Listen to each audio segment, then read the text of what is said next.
Vale, bueno, egunon, ongito danoi, gaurko ekitaldixe, bueno, diputazio bitxartez, antolatute da, etxetik kanpo, eta da migrazio ikuspuntutik. Lehenko eta behin, gustatu baten azaldu zentzuke hartu da parte hemen, eta gero aurkibidea esan dut. Bueno, eskerrak emon Makineko udaletxei, Makia Semengo udaletxei, euren diskusizio eta aurrera eramateko. Gero, Ual Kulture Elkartea, Makinako Zestapunta Eskola, eta Zestapuntaren lagunak. Gaurko ekitaldixe, bueno, lehenengo Miguel Angel Bilbaok engozku aurkezpen bat Zestapunta eta Zestabarien munduan. Gero, dano jakitzeko frontoien argazki erakusketa bat egongo da, eta gero gaztetxo batzuk Zestapunta erakustaldi bat egongo da. Jakin zaizue, hor egongoa, kapoti datozen entzako, egongoa laguntzaile batzuk, Makineko gabizetiaz, edoze galdera edo kitximo zuen, gugan etortzeko, zesta esan da esmiketako, eta Eta, bueno, enseguida Miguel Ángel, mongotzet hitza, ¿es? Decía que, bueno, nos gustaría agradecer al Ayuntamiento Markina, a Uagual Kultur Elkarte, a la Escuela de Zestapunta de Markina y al grupo Zestapuntaren Lagunak, el que se haya podido organizar este evento de hoy. Y bueno, el índice de lo que vamos a ver hoy va a ser, primero Miguel Ángel va a hacer una presentación sobre la Zestapunta y los militares en el mundo. Después iremos al frontón, que está aquí al lado, para ver una exposición de fotos relacionadas con la inmigración, que es el argumento principal. Y después habrá una exhibición de los jóvenes de Markina jugando a cesta.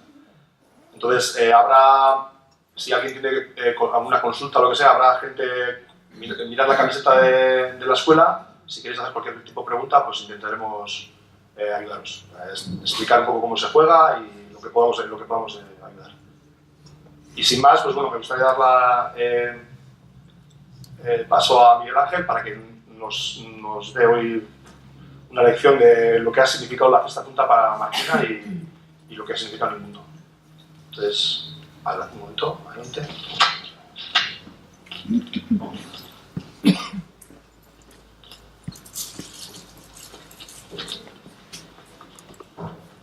Egunon, buenos días a todos y gracias por haber venido. Voy a hablaros de Zestapunta, una de las modalidades de la pelota vasca, no una cualquiera de las modalidades, yo diría que es la más espectacular y la más internacional. Pero voy a tocar el tema bajo el punto de vista de la inmigración. Y como todo emigrante,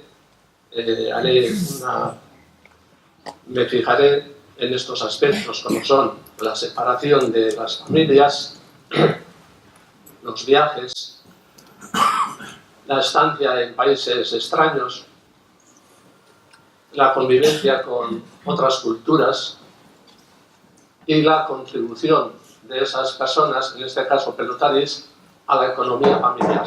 Yo creo que son aspectos que no solamente tocan a los emigrantes deportistas, sino a todo tipo de inmigrantes. La Zestapunta surgió hacia 1888 y de una manera un poco, como otras muchas cosas, accidental. Hasta entonces se jugaba a una modalidad, bueno, mejor dicho, con unas cestas más pequeñas, con las chisteras. Pero ocurrió que en 1888 un pelotari de Rentería, llamado Melchor Guruceaga, tuvo una lesión muy seria en la muñeca derecha jugando en Buenos Aires. Él se dio cuenta de que ya no podía volver a jugar con la soltura que hasta entonces lo había ido haciendo. Entonces, en su periodo de convalecencia, ideó una cesta más larga, con más fondo, que suplía sus deficiencias a la hora del juego.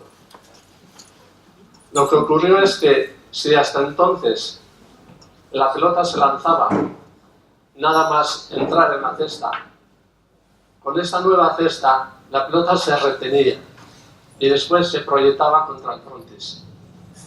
Entonces pasó a jugarse de una forma que se llamaba yokogarbi, juego limpio, a, no vamos a hablar de juego sucio, pero sí algo raro, que ya no era lo de antes.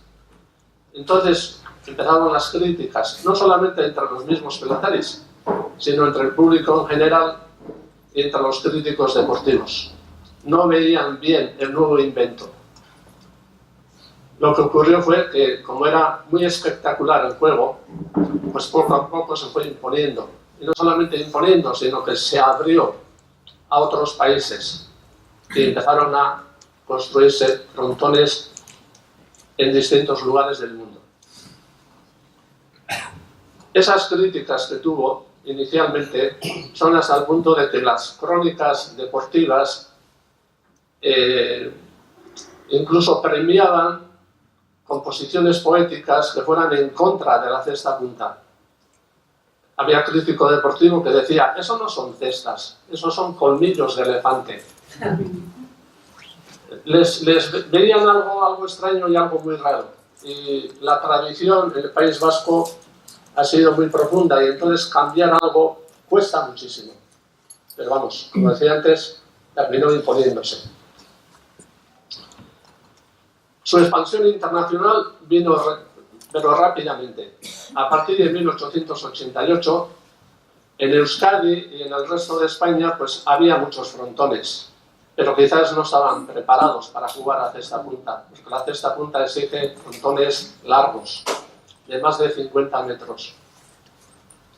Pero empezaron a construirse unos nuevos, empezaron a cubrirse, a taparse los existentes, porque a partir de la cesta punta el sentido del juego cambió. Si antes se concertaban partidos en forma de desafío y se llevaban las perras el que ganaba, con esta nueva modalidad empezaron a salir empresarios que contrataban a esos pelotaris y ganaran o perdieran, tenían un sueldo. Entonces empezaron ya a verse en la cesta punta de manera, digamos así, sobre todo los frontones, de manera industrial. Había que pagar una entrada, etc. En España ha podido haber unos 70 frontones dedicados a la cesta punta, alrededor de 70, de los cuales la mitad están en Euskadi. ¿Dónde ha habido frontones en el resto? Pues haciendo un recorrido por España os diría que en Gijón, en Valladolid, en Salamanca, en La Coruña, en Vigo, en Madrid, en Logroño, en Sevilla, en Las Palmas de Gran Canaria, en Santa Cruz de Tenerife, en Palma de Mallorca, en Valencia, Benidorm, Alicante, Zaragoza, Tarrasa, Reus, y me dejaré pues otros cuantos. En el resto del mundo, si nos fijamos en Sudamérica, os he dicho que este Melchor estaba jugando ya en Buenos Aires. En Argentina hubo frontones de cesta punta, en Uruguay, en Chile, en Perú, en Colombia, en Ecuador, en Venezuela, en Brasil, en Cuba, en México y en los Estados Unidos. Estos tres últimos países eran los más apreciados por los pelotaris. La salida a los frontones de Cuba, de México y de los Estados Unidos. Además del continente americano, hubo también frontones de cesta punta en el continente africano. Hubo frontón en Marruecos y hubo frontones en Egipto.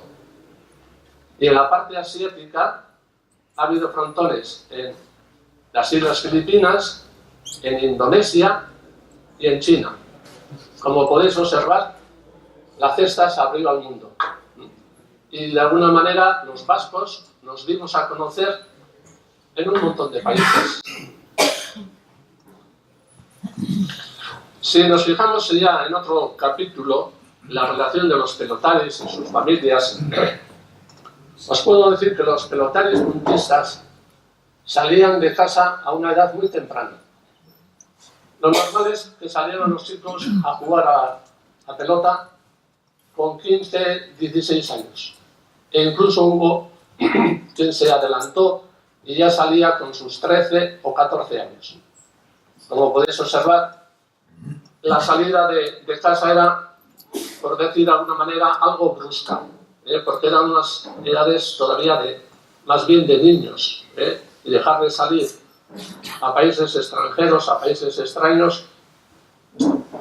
Yo me imagino que los padres tendrían su cosita, ¿no?, a la hora de darles el permiso para que pudieran salir.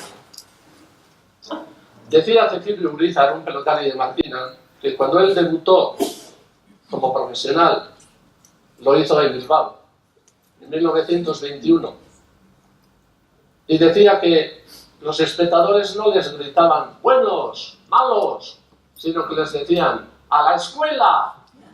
Y eso es lo que más les afectaba. Él era el mayor y tenía 15 años. Hay que tener en cuenta que salían al mundo pues sin ninguna preparación, diríamos, de la vida. No conocían nada de nada. Y como anécdotas os voy a contar un par. Sucedió en un supermercado americano. Va un grupo de pelotaris al supermercado a hacer sus compras. Allí se separan, cada uno va a sus cosas. Salen algunos y se fijan que un compañero está en una fila muy larga, en la caja 23. Y empezaron a hacerle gestos de que cambiara, que pasara a otra caja, que había menos gente y saldría antes. Y él les hacía el gesto que no. Bueno, pues no tuvieron más remedio que esperarle. Y cuando por fin salió, pues los compañeros le criticaron la tozudez de él, el empeño de quedarse en lugar de pasar a otro sitio, y les dijo, no, estáis equivocados. Yo conté las cosas que llevaba y eran 23. Se dice de otro pelotari que hasta salir a la pelota apenas había salido de casa. Salió a Madrid. Y en Madrid los compañeros empezaron a hablarle de las maravillas del metro. Uf, eso es extraordinario. Entras ahí y te puedes desplazar a cualquier punto de la ciudad con una facilidad exagerada. Eso lo tienes que probar. Y claro, le daba su cosa, pues porque para él era una cosa desconocida, pero al final se animó y entró. Entrar sí hizo. Lo que no podía es salir, porque andaba dando vueltas por el metro, él queriendo salir, pero no conseguía salir a la superficie, no conseguía ver el cielo. Empezó a acalorarse y a apurarse, y sudando el pobre ya consiguió salir. Pero en ese momento, en una esquina de la entrada del metro, una señora, vendedora de periódicos, cantaba su mercancía y decía, ¡ha salido ya! ¡Ha salido ya! Y claro, el pobre chico, pensando que se refería a él, se acercó a la señora y le dijo, ¿pero qué coño le importa a usted si ha salido o no? Ahí veis un poco lo que ocurría al salir a tan temprana edad y al desconocer muchas cosas de la vida. En las ciudades nacionales, y ya os he nombrado antes un montón de ciudades o de pueblos incluso donde se jugaba cesta punta, los pelotaris vivían de pensión, normalmente vivían de pensión. En los Estados Unidos había un cambio. En los Estados Unidos alquilaban casas, se repartían el cuadro de pelotaris se repartía por grupitos, 3 o 4 pelotaris, alquilaban la casa y vivían allí durante toda la temporada. Incluso se repartían los trabajos. Uno hacía de cocinero, otro las cosas de la limpieza, el otro los recados, etcétera, etcétera. Se arreglaban muy bien. Algunos vivían también de pensión. Iban a casa de algunos espelotaris, su mujer, pues igual les preparaba la comida, etcétera, ¿no? Pero lo habitual era que alquilaran sus casas. Más adelante, ya cuando, una vez casados, pues algunos empezaron a llevar a sus mujeres y entonces pues la vida se hacía ya más familiar. Esta es la causa de estos matrimonios que ya vivían en el extranjero, de que tuvieran hijos en el extranjero. Entonces, para Marquina, pues son muy conocidas las hermanas Natalia y Elena y Duarte, las rusas que decimos nosotros, José María Iriondo y José Ramón Argoitia. Estas 4 personas nacieron en Tientsin. ¿Por qué? Pues porque su padre jugaba en el frontón de la ciudad y estaba con su mujer. También, un inciso. José Ramón Argoitia, que acabo de nombrar, puede ser conocido para muchos de los que estáis aquí porque intervino como actor en varias series de Euskal Telebista. Concretamente, Entre dos fuegos, una serie, otra Martín, y la más famosa de todas, Goenkale, fue uno de los protagonistas. Este chico fue bautizado, bueno, chico, es mayor que yo, pero sigue siendo un chico. Fue bautizado en la iglesia de Cristo Rey, de los jesuitas en Tientsin, y a él le oí contar que en 1937, cuando abandonaban la ciudad, viajaban a bordo de un transatlántico italiano, el Conde Biancana, y fueron escoltados por los famosos Zeros japoneses, los famosos aviones japoneses Zero, porque Japón, bueno, mejor dicho, China y Japón estaban en guerra. Entonces les protegían los japoneses de los antiaéreos chinos. Por los años 30 pasaron por China 20 puntistas de Marquina, solamente de Marquina 20. En los años 30, os podéis imaginar, China, que ha sido un país cerrado totalmente a Occidente, en los años 30, 20 chicos de Marquina, muchos de ellos con sus mujeres e hijos, viviendo en China. Tampoco nos extraña que las hermanas María Luisa y Carmen Gárate abrieran sus ojos nada menos que en Alejandría y en el Cairo, en Egipto, porque su padre y su madre vivían entonces, en aquella época, en ese país. Ni que José María Ibarriaga naciera en Tánger, Marruecos, por el mismo motivo, hijo de Al-Chali. Para los que sois de Marquina, Ibarriaga es Al-Chali. Hubo muchos pelotaris que se casaron con chicas en el extranjero, o extranjeras. Pelotaris casados con americanas, cubanas, mexicanas, italianas, filipinas, etcétera, etcétera. Tengo oído contar a Natalia y Duarte cómo la madre de Natalia era rusa, una rusa blanca que decían en aquella época. Se casaron en China. Y claro, su padre vivía con 4 mujeres. Su mujer, sus 2 hijas y una cuñada. Entre ellas hablaban en ruso. Él se familiarizó con el ruso, pero lo hablaba en femenino. Y claro, eso ocasionaba pues muchos momentos de mucha juerga en casa. Oírle al padre hablar como si fuera mujer, pues les causaba mucha risa. Y había una expresión que fonéticamente suena como ya ustala, que significa estoy cansada, que él en lugar de ustala decía ustela. Entonces algo así como en lugar de estoy cansada, estoy podrida. En estos matrimonios de día es curioso también el hecho de que 3 pelotaris, concretamente José Luis Alzamendi de Barcelona, Germán Aguirre de Deva y Gregorio Cazalis de Marquina, se casaron en Manila con 3 hermanas de apellido Miranda, una de las cuales, la última, viuda de Gregorio Cazalis, ha fallecido en Marquina hace muy poquitos meses. En la historia puntista también se dieron muchos matrimonios por poder, para los que yo creo que está al alcance de todos, ¿no? Lo que significa eso, pero por si a alguno le suena algo raro, ¿qué es eso de matrimonio por poder?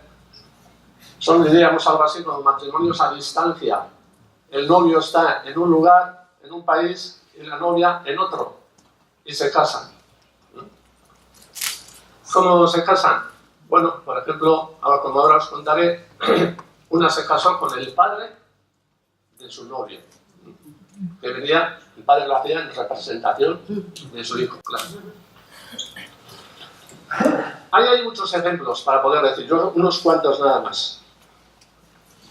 José Mari Iriondo y Marcelino Aguinaga, el primero de Marquina y el segundo de Echevarría, que trabajaban, jugaban la pelota en Tianjin y se casaron por poder. Y se llevaron a sus mujeres. Ahí tenéis en la fotografía a las 2 en el barco, camino de Tianjin, a reunirse con sus recientes maridos.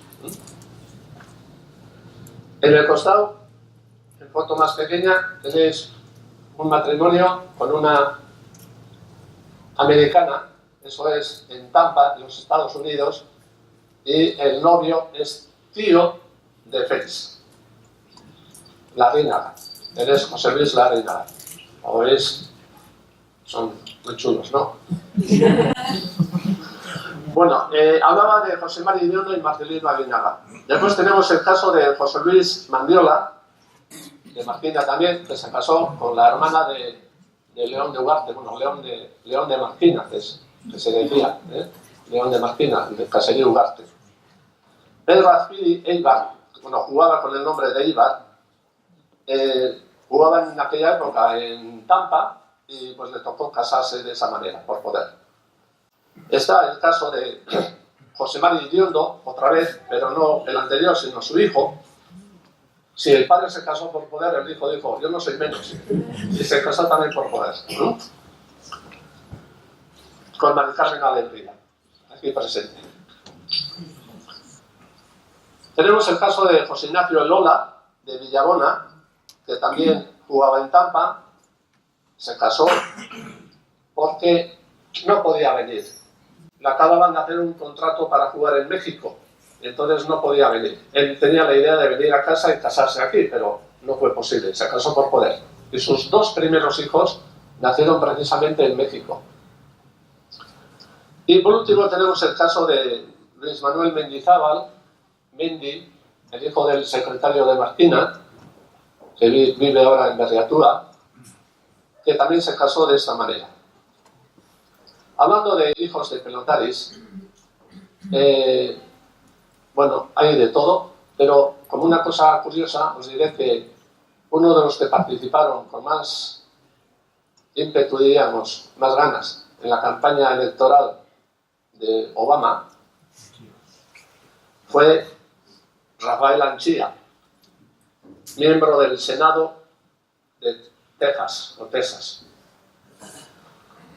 El citado Rafael es hijo del puntista Julito Anchía, que aunque es nacido en Miami, de niño estuvo en Marquina, vivió en Marquina y y aprendió a jugar a cesta en Marquina.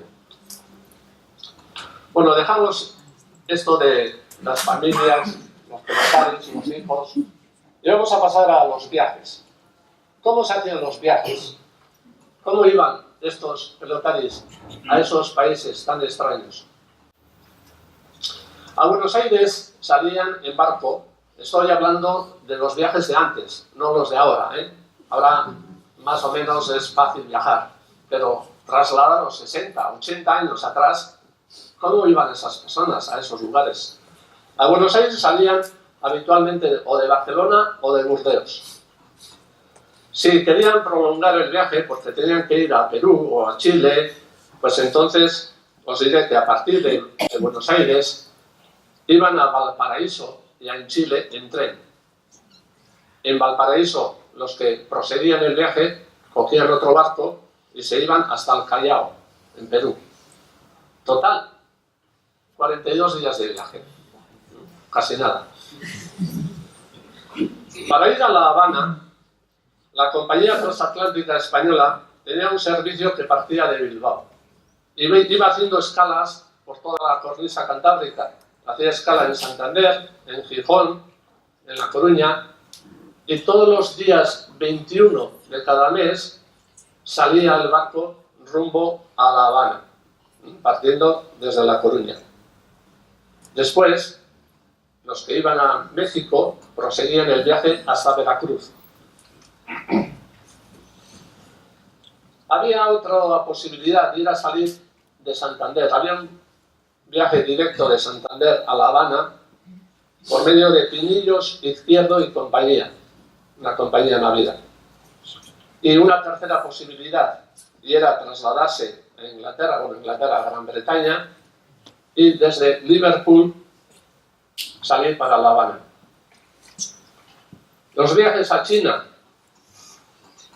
se podían embarcar o bien en Marsella, o en Barcelona, o en Venecia. ¿Cómo hacían el viaje? Bueno, os voy a citar las escalas. Primera escala, saliendo desde Marsella, Nápoles. Después iban a Port Said, ya en Egipto. Suez, seguimos en Egipto. Colombo, en Ceilán. Singapur, ya en Indonesia. Hong Kong, ya en China. Manila, las Islas Filipinas, y finalmente Shanghái. 36 días de viaje. Arancibia, que fue un pelotari y también empresario ibarrés, contaba así el viaje que hizo el primer cuadro de pelotaris que se desplazó a abrir el frontón de Manila el año 1940. El 1 de agosto salieron para Manila, un largo viaje. Se inició en avión desde Madrid hasta Lisboa. Allí cogieron el barco griego Neagelas para Nueva York, donde permanecieron 3 días. De Nueva York, en tren a Seattle, es decir, del Atlántico al Pacífico. Y allí, en el barco japonés Iemaru, hasta Yokohama, ya en Japón, donde volvieron a cambiar de barco y esta vez en el President Cleveland llegaron a Manila. ¿Cómo iban a los Estados Unidos? A Florida mayormente. El viaje habitual era trasladarse por París hasta El Havre, la parte norte de Francia, desde donde salía el barco con destino a Nueva York. Una vez en Nueva York, normalmente solían hacer escala en un restaurante que regentaba un tal Aguirre. Y era algo así como, no sé, un poco la madre que cuidaba a los pelotaris, porque los que salían de Florida hacia aquí, a casa, también pasaban por Nueva York. Y siempre pasaban por Aguirre. O sea que Aguirre era el que les distribuía, diríamos, o el que les recogía, después para repartirles. Otra posibilidad que había para ir a Florida era trasladarse a Gran Bretaña y en Southampton coger el barco que iba a Nueva York. Después, una vez de Nueva York, pues ya por distintos medios se trasladaban hasta Florida. 4 pelotaris, como curiosidad, al terminar la temporada de Tampa por los años 60, cogieron un coche y durante 5 noches viajaron de noche para no calentar excesivamente el motor. Descansaban de día y viajaban de noche. Tardaron 5 días enteros en atravesar los estados de Arizona, Nuevo México, Texas, California, para llegar a Tijuana, que era su punto de destino.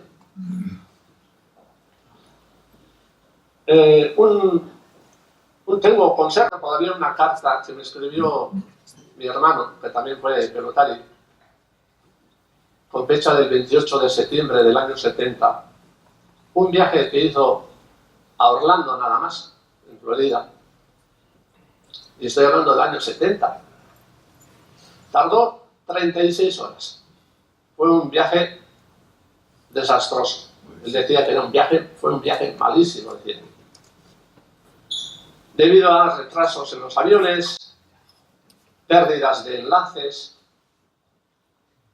no dejarles aterrizar por culpa de la niebla, trasladarles a otro aeropuerto, en ese aeropuerto no dejarles salir del avión mientras estaban esperando la salida, más de 2 horas encerrados en el avión, como decía él, sin agua ni nada para beber, con un calor excesivo, y se empeñaban los americanos que no abandonaban el avión, y de esa manera tardaron 36 horas. Paso a otro capítulo, como es el de cómo se vivía en esos países que les acogían. Solamente me voy a fijar en 2, en los Estados Unidos y en China. En China os puedo decir que ellos mismos lo reconocían, vivieron, pero como potentados, vivieron de maravilla. Y como yo creo que os va a servir testimonios de 2 pelotaris que pasaron por ahí, por China.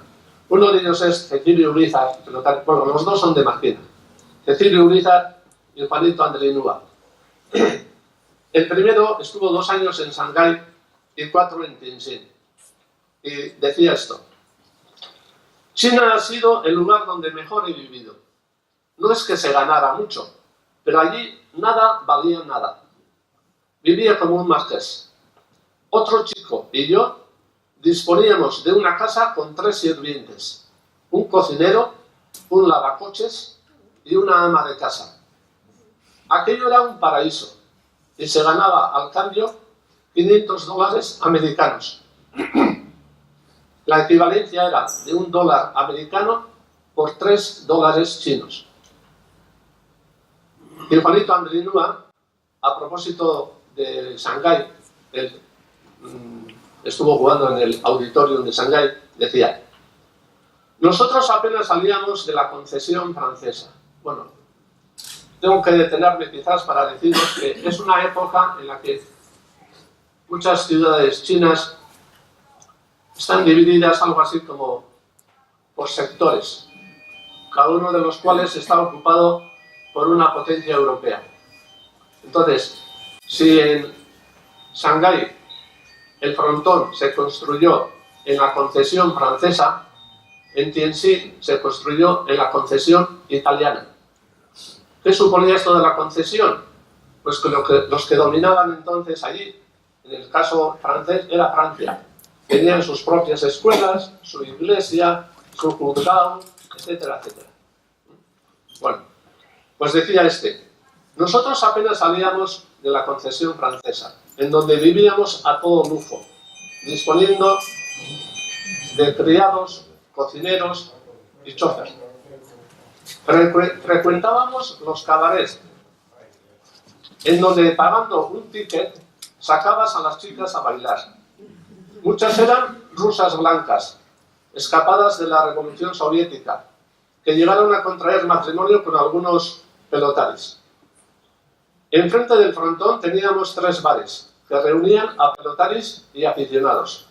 Uno de ellos era el Chiquijay, propiedad de Félix Garramiola, cuyo hermano, Rafael, estaba de pelotario. Ambos eran de Marquina. Tenían un cocinero chino, al que enseñaron a cocinar a la manera de aquí. Al lado de esta zona existía una calle en donde los chinos iban a fumar opio, a inyectarse heroína, y se les podía ver para el arrastre. Esto es lo que cuentan dos pelotaris de su estancia en China.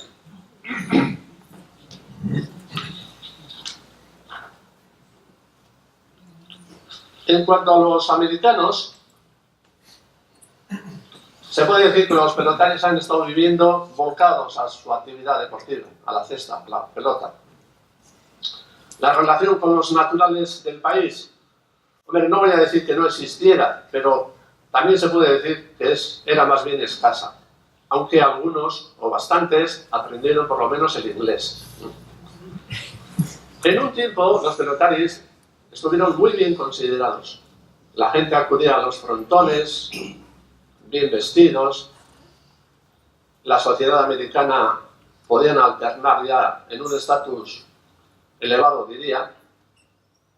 La gente famosa acudía a los frontones. Cuando hablo de famosa, me refiero a artistas, o sea, actores y actrices de cine, boxeadores de primera fila, otro tipo de deportistas, beisbolistas, políticos, etcétera, etcétera. Los tiempos libres, ¿en qué lo dedicaban? Bueno, hablo un poco como el pasado, pero todavía hay frontón abierto en Estados Unidos, aunque ha perdido mucho, pero sigue habiendo.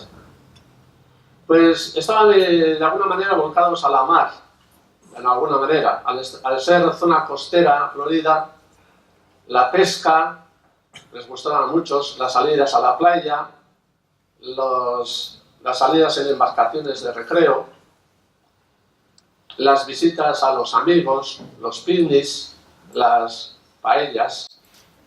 Ya sabéis que como todo buen vasco, pues a todos nos gusta juntarnos en torno a una mesa, celebrar algo, lo que sea. Recuerdo que en una ocasión decía yo, bueno, ¿y qué estamos celebrando? Nos habíamos juntado los amigos. Ese que se ha quitado el yeso del brazo. Ah, vale. Entonces, cualquier motivo es suficiente para nosotros, ¿no? Para celebrar algo. Entonces, en este encuentro en torno a una mesa, además, es propicio el buen ambiente, la alegría, los cantos, y se tercia hasta bailes y todo, ¿no? Pero para pinchar un poco a los pelotaris, que veo que aquí hay bastantes, lo que nunca he oído, o os he oído, es que visitarais bibliotecas o museos, por ejemplo. Aunque sí, alguna que otra iglesia, porque al menos en un tiempo iban a misa todos los domingos. Y aquí tengo una anécdota para decir que en una de estas festividades iba un grupo de pelotaris en Estados Unidos, en Daytona Beach, iba un grupo de pelotaris a misa. Pero en un momento dado, uno del grupo se separó y cogió otro camino. Entonces, uno se dio cuenta y le gritó, ¿pero a dónde vas por ahí? Que por ahí no se va.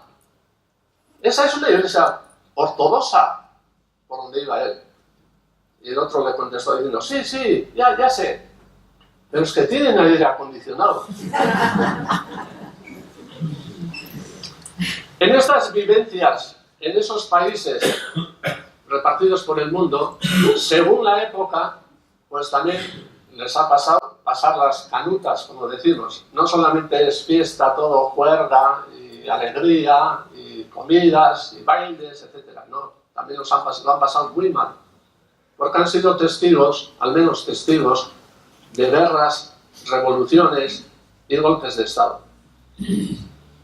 En Sudamérica, cuando estuvieron jugando en la Argentina, ahora que estamos hablando de emigración, acertaron a pasar a Argentina justamente en el momento del boom de la emigración argentina.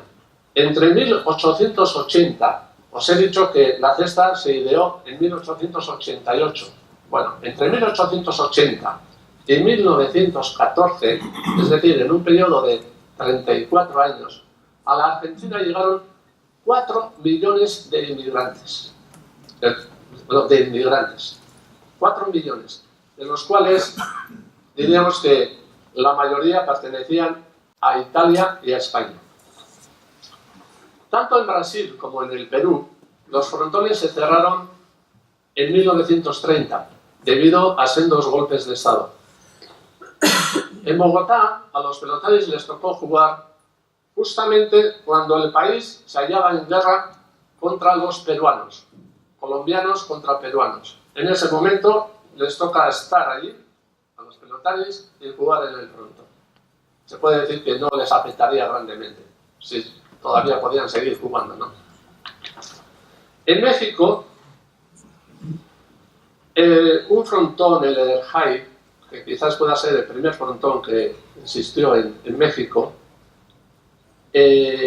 fue cerrado por el mismo presidente que lo abrió, Porfirio Díaz. ¿Por qué? Porque negaba las apuestas en los frontones. Se lo había permitido inicialmente, debido a presiones, pues no autorizó y se cerró el frontón. Los puntistas fueron también testigos de la Revolución Mexicana, la famosa revolución de las canciones, la revolución de Pancho Villa, de Emiliano Zapata, etcétera, etcétera. Aunque mayormente no alteró la forma de vida de ellos en el país. En la isla de Cuba, los puntistas también vivieron el nacimiento de Cuba como nación independiente en 1902. Ya era medio independiente en 1901, pero estaba, diríamos que un poco bajo el dominio de los Estados Unidos. Había un gobernador militar en La Habana, concretamente, que por cierto le gustaba mucho el jayalay, la cesta punta, y le enseñaron a jugar a cesta. Un pelotari, concretamente, se dedicó a enseñarle a jugar a cesta punta. Presenciaron el golpe de Estado de Fulgencio Batista, la guerra con los castristas, en esa época estuvieron allí, y es más, incluso fueron testigos de la entrada de los barbudos en La Habana el 1 de enero de 1959. Como podéis observar, los pelotaris puntistas han sido testigos en la historia mundial de acontecimientos de primera fila. ¿Cómo les repercutió concretamente a ellos en Cuba? Bueno, debido a las expropiaciones, confiscaciones del régimen cubano, pues algunos pelotaris salieron trasquilados, perdieron todo. Por poneros un ejemplo, os puedo citar al Mutricuarra Stanislao Maiztegui, más conocido como Pistón. Perdió todo lo que tenía. Se trasladó a los Estados Unidos, siguió trabajando como juez en el Jayalay de Miami, trabajó después en un restaurante de la ciudad con el nombre de Vizcaya, como relaciones públicas. Pues tuvo que hacer algo pues, para sacarse la vida. Peor aún, algún otro pelotari perdió la vida, como el caso de Millán, un pelotari cubano, que en el desembarco de Bahía Cochinos, que fue frustrado, pues perdió la vida. Y también hay que decir que hubo pelotaris que se adhirieron, les pareció muy bien toda la revolución castrista y se quedaron a vivir en Cuba, que el régimen les parecía muy bueno.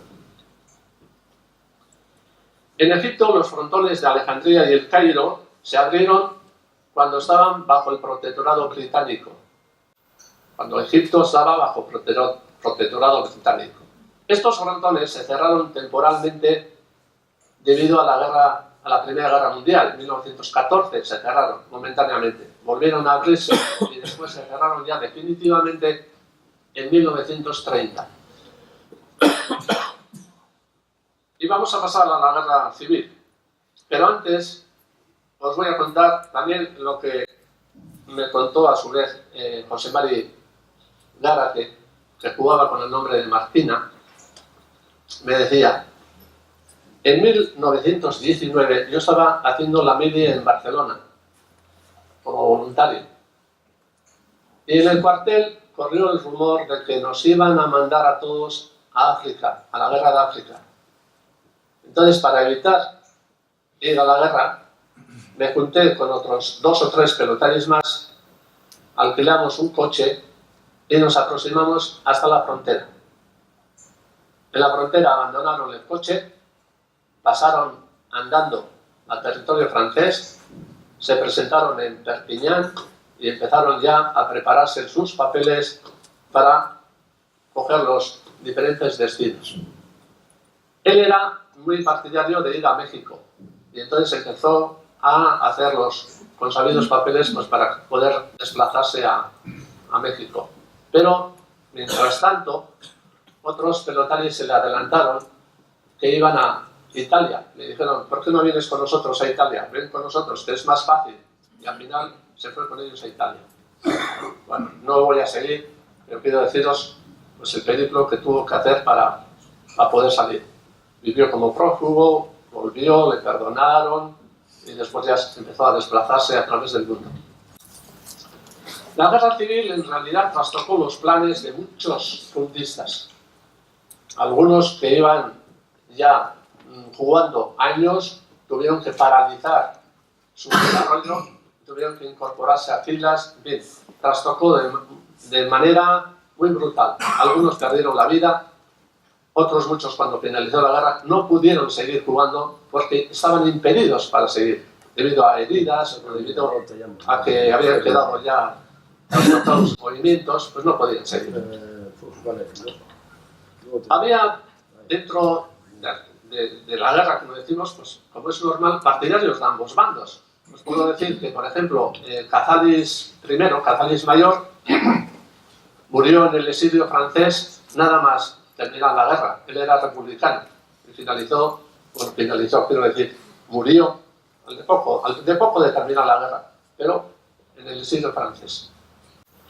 Había otro pelotari que era del otro bando, Mortel, José Díaz Ramos, muy famoso por sus chistes y por sus anécdotas. De origen valenciano, pero fueron 6 hermanos, todos se dedicaron a la cesta punta. Este chico, durante la guerra, estuvo detenido, encarcelado en la Modelo de Barcelona y también en una prisión de Girona, pero consiguió escapar de la prisión, pasó a Francia, se trasladó hasta Irún, volvió a entrar y se incorporó al regimiento Flandes del bando nacional. Durante la guerra, los frontones también sufrieron las consecuencias de la misma. El frontón Betis de Sevilla se cerró definitivamente. El frontón Vigo, el Betijay y el Jayalay de Madrid se transformaron en cárceles. Los frontones Euskalduna de Bilbao y el de Guernica, el frontón de Guernica, fueron pasto de las llamas. El Recoletos de Madrid y el Municipal de Martina quedaron inservibles para poder seguir jugando. El Recoletos se recuperó, es decir, se reabrió en 1940 y el Municipal de Martina, que después vais a conocer, si los que aún no lo conocéis, se volvió a abrir el año 49 en un memorable festival. Un festival que recuerda ya a mucha gente porque se dio un caso curioso y es que jugando el Estelar a 35 empataron a 34 y uno de los pelotaris, de acuerdo con sus compañeros, se acercó a los jueces y les dijo: ¿por qué no paralizáis el partido? Lo dais por terminado para que no haya ni vencedores ni vencidos. Entonces, como no había apuestas, se podía hacer y los jueces tomaron la decisión de finalizar el partido. En China, algo que quizás es muy poco conocido, porque yo a los pelotaris mayormente no les he oído, quizás por las repercusiones que pudiera tener, ha sido una cosa que ha estado más bien oculta.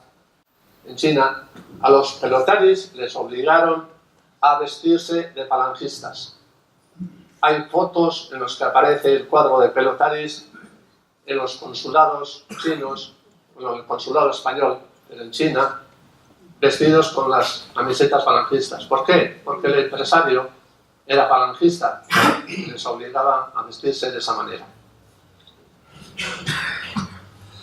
En 1937, con la invasión de China por el Japón, el frontón de Tientsin se cerró.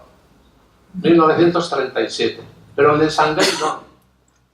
El de Shanghái, a pesar de que la ciudad sufrió bombardeos, ataques del ejército japonés, invadió Japón, la ciudad, la ocupó, no se cerró. Y no se cerró porque los japoneses querían dar una sensación de normalidad.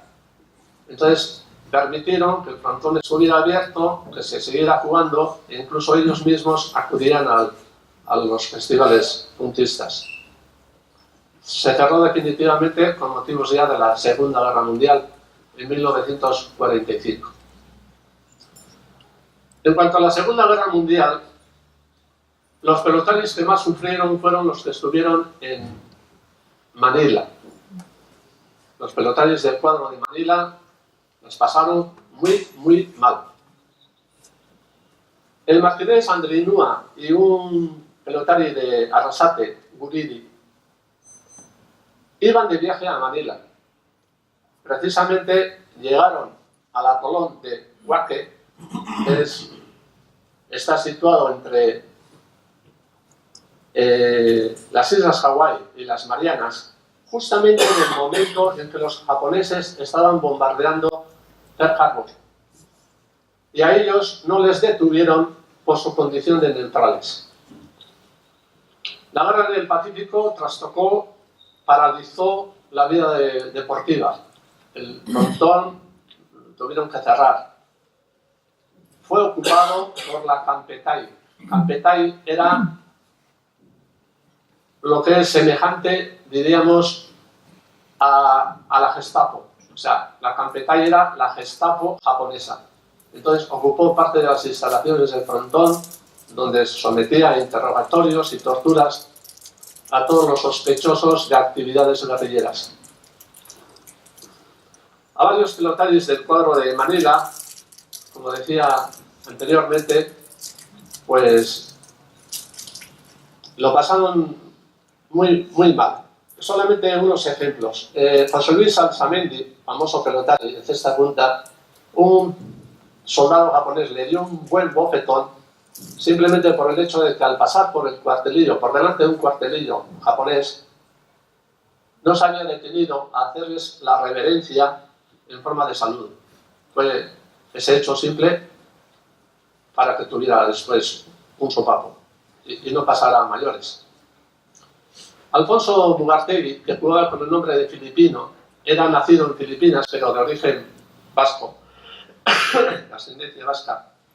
Fue ametrallado junto a su hijo cuando se dirigía al hospital y ambos murieron.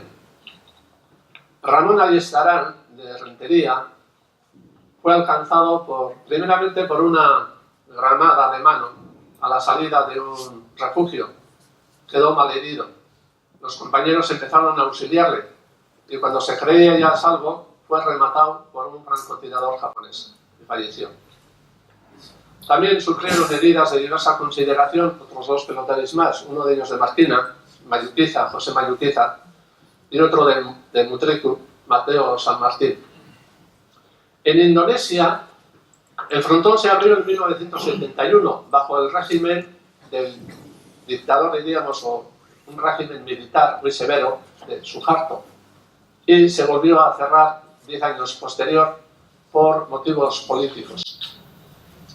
Ondarro II, un pelotario de Ondarroa, contaba que en el país, en Indonesia, en Yakarta, se vivía bajo la dictadura, como decía, militar, hasta el punto de que cuando él viajaba en bicha, era un carricoche tirado por una bicicleta, el que pedaleaba. Dice que en cuanto veía un soldado, un militar, se bajaba del carricoche, de la bicicleta, se arrodillaba y le saludaba al militar, pero eso hacía cada vez que veía a un militar.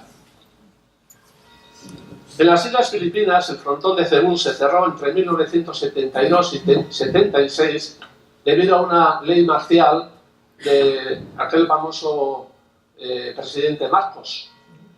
Pero después su sucesora, Corazón Aquino, cerró definitivamente el frontón porque no era amiga de las apuestas. Y pasamos a los Estados Unidos para hacer, y termino con esto, el recorrido. En los Estados Unidos, los puntistas conocieron la segregación racial. Le he oído contar a Juan Mari Bengoa que en una ocasión, viajando en autobús de Miami a Daytona Beach, él entró en un servicio, en un váter. Y al salir se dio cuenta de que la gente le miraba de forma extraña. Algo así como quien dice, ¿me habré dejado la bragueta abierta? Pero no, había entrado en un váter exclusivo de negros. Él no se había dado cuenta, claro. El hondarrés Luis María Piri, que antes he citado, Ondarro II, decía que viajando en Miami, una mujer de raza negra de unos 70 años de edad se levantó para cederle el asiento. De menos, era blanco él. Y que en el mismo frontón, esto no había oído yo nunca, que había un lugar reservado para los de dicha raza, para los negros. Por si todo lo anterior no haya sido suficiente, también hay que decir que los pelotaris estuvieron expuestos también a enfermedades, epidemias y demás, cosas que quizás aquí pues incluso fueron desconocidas o fueran enfermedades que ya no tenían el rigor que podía haber tenido hasta entonces.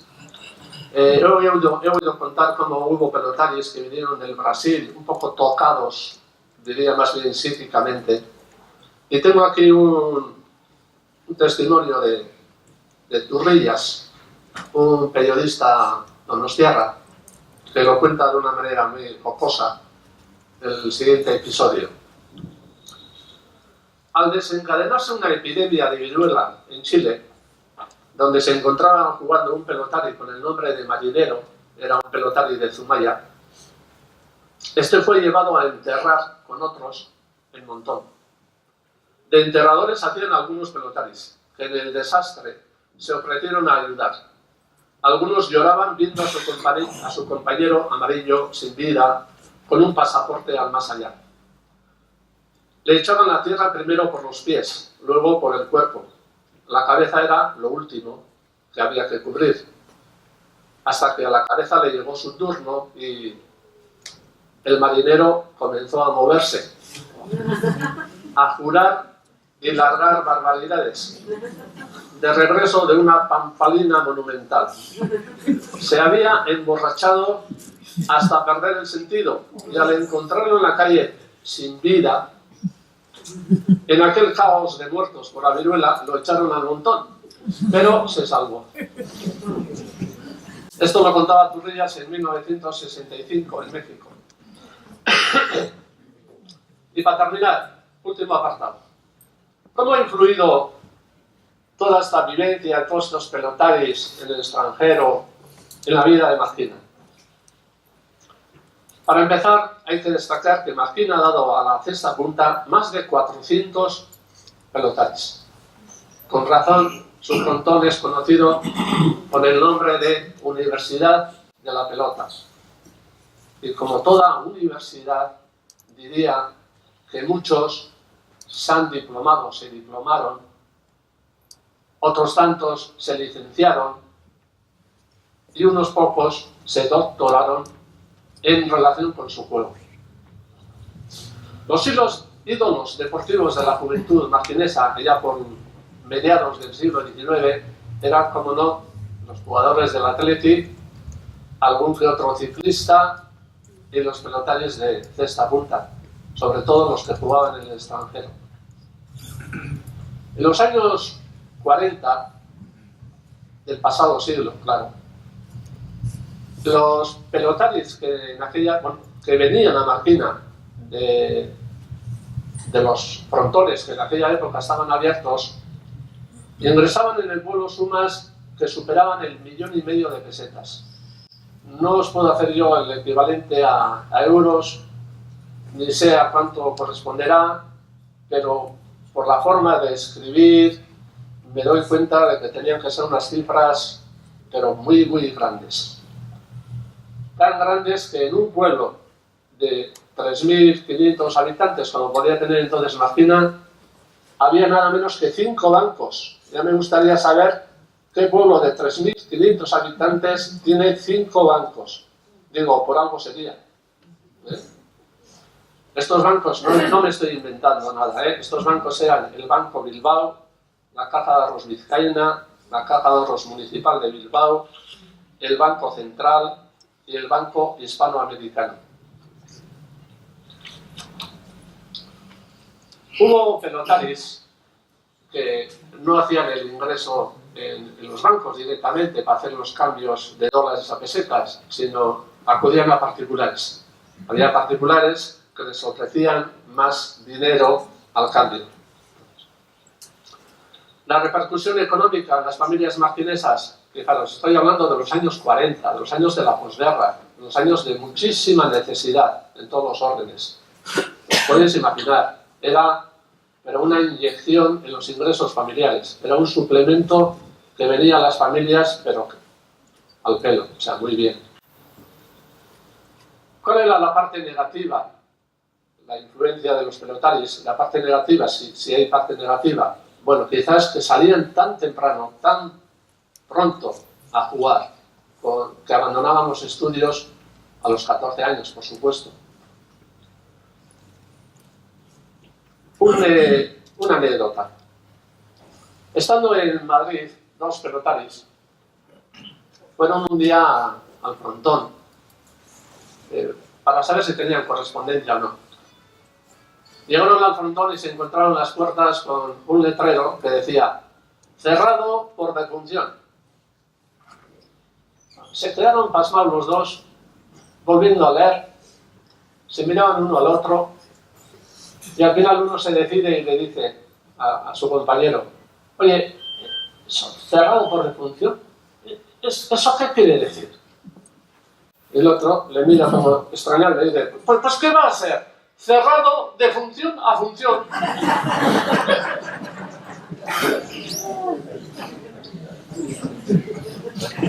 Claro, el relato de las vivencias de los pelotaris al volver a casa, abría los ojos a todos los que andaban moviéndose en torno a la cesta punta.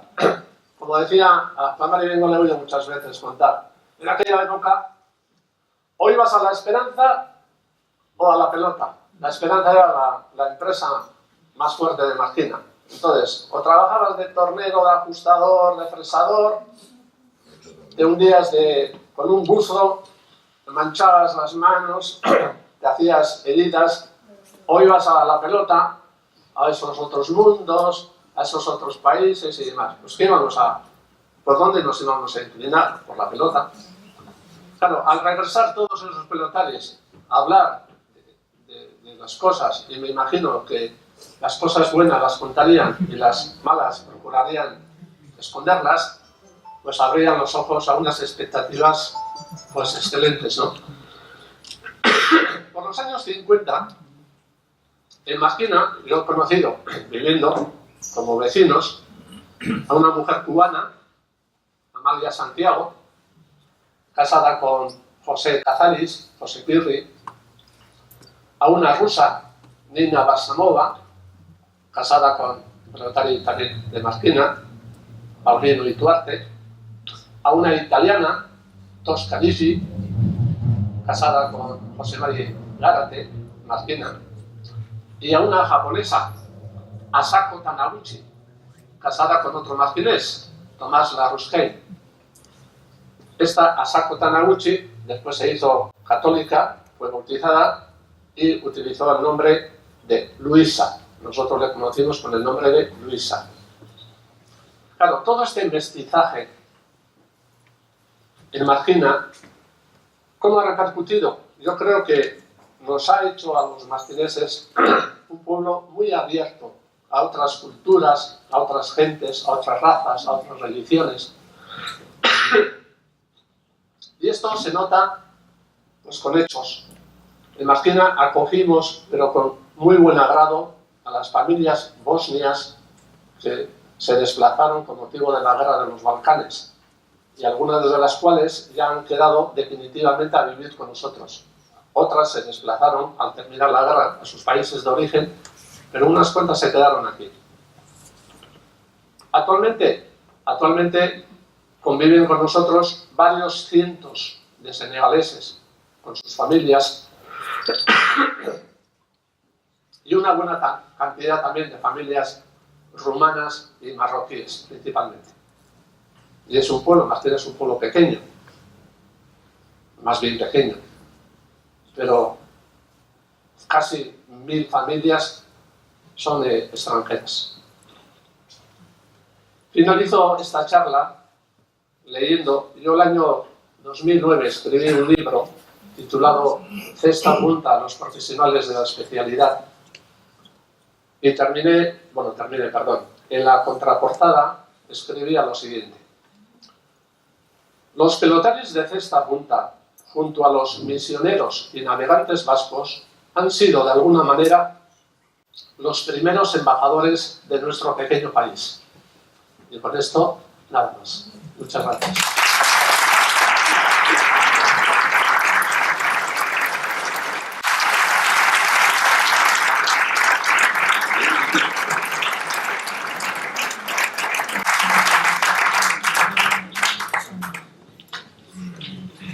Vale, ontxe frontora jungoa argazki erakusketa hori zera ikusteko eta gero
Pasau.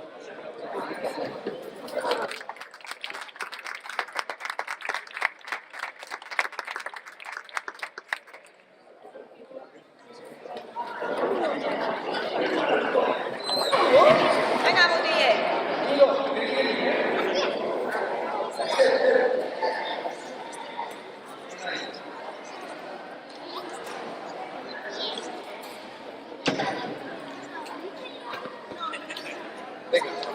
Venga, Yopi. Venga.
Tampoco, ¿eh?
Sube.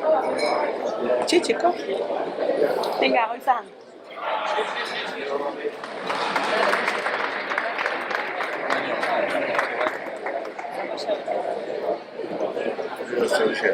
Va.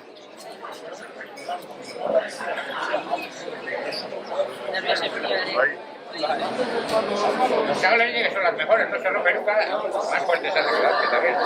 Oye, ¿cómo se hacen ahora una protesta más fuerte? No les importa. Oye, dile a los chavales que estáis, como este, de la peluquera. Lo que no eres, ¿no?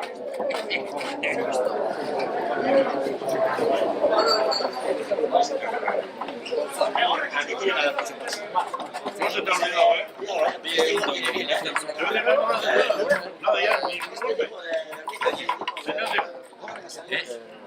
¿Y qué? ¿Ya no haces nada? Nada, pero llevo un año casi. Esto no se olvida nunca, hombre. Igual que tú, coser pelotas siempre, ¿no? Jugar también.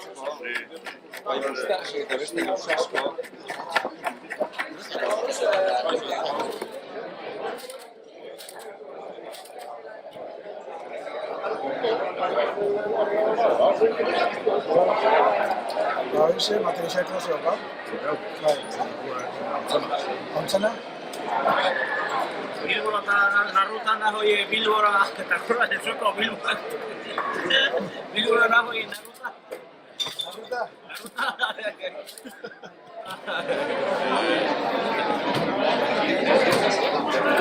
Ontzena rube? Ya. Estelako?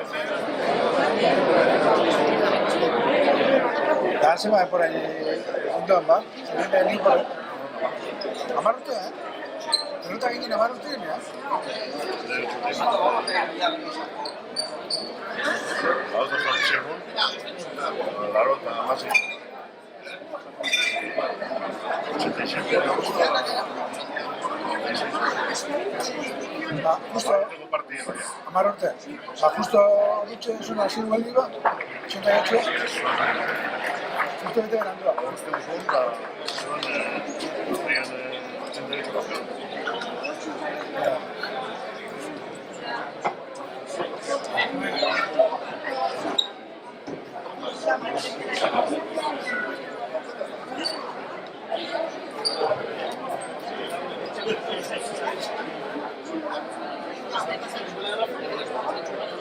Eskemia.